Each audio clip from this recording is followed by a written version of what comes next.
mấy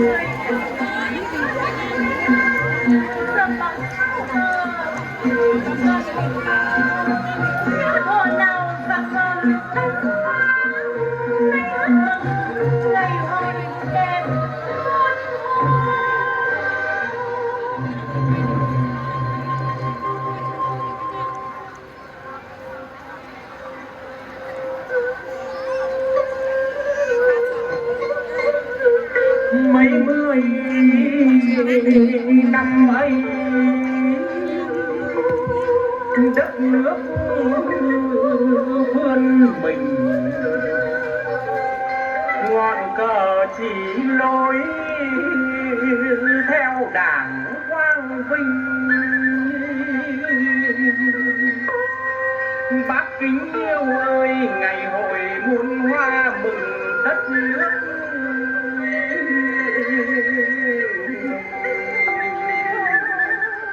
Đảng mãi vì dân, càng nhớ bác không nguôi.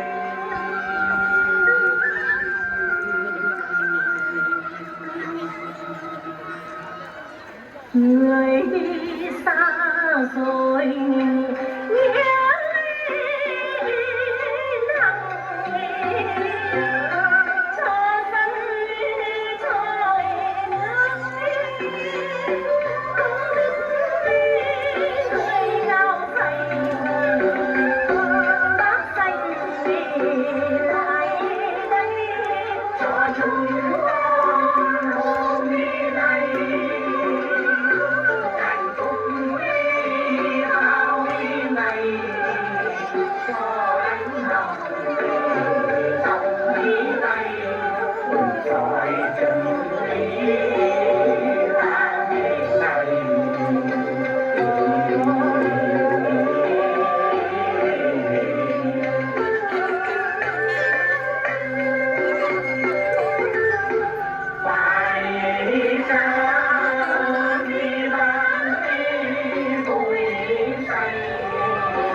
mùa xuân đất nước 4.000 năm phần hồn lùi đây.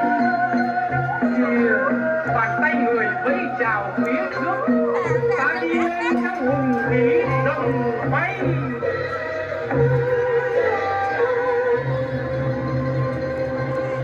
Bao tháng năm trông đợi cầm vóc non sông thắm bờ vai.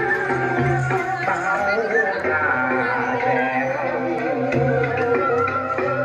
vui khỏe sát cánh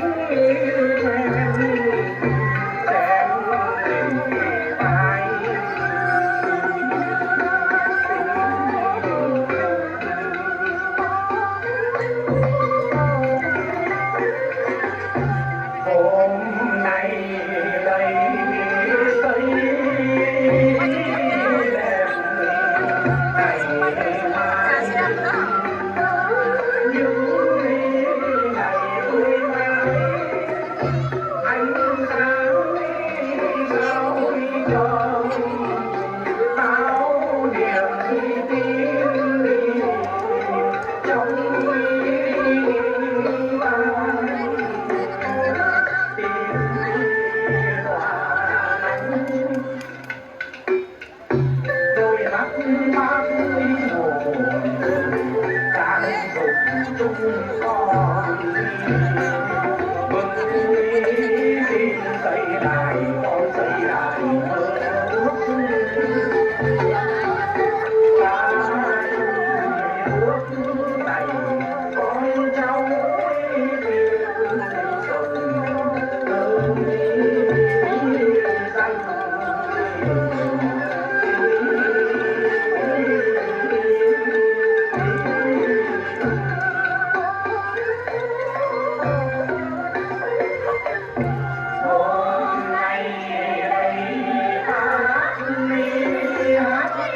Xin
cảm ơn câu lạc bộ hội người cao tuổi sống Liễm ạ.